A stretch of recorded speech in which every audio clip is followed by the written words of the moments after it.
JIO, eli rakennusliike Jari Isooja, korjaa vanhaa sekä rakentaa uutta Pohjanmaan alueella. Olemme täyden palvelun rakennusliike, joten kauttamme hoituu purkutyöt, remontit tai uudisrakentaminen. Vuosien saatossa JIO on vakiinnuttanut asemansa markkinoilla laadukkaan työjäljen sekä asiakaslähtöisen palvelun ansiosta. JIO työllistää noin 5-10 henkilöä toimitusjohtaja Jari Isoojan itsensä lisäksi.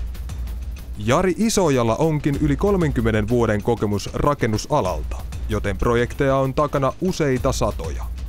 Oli tarpeesi sitten pieni tai suuri, me hoidamme sen.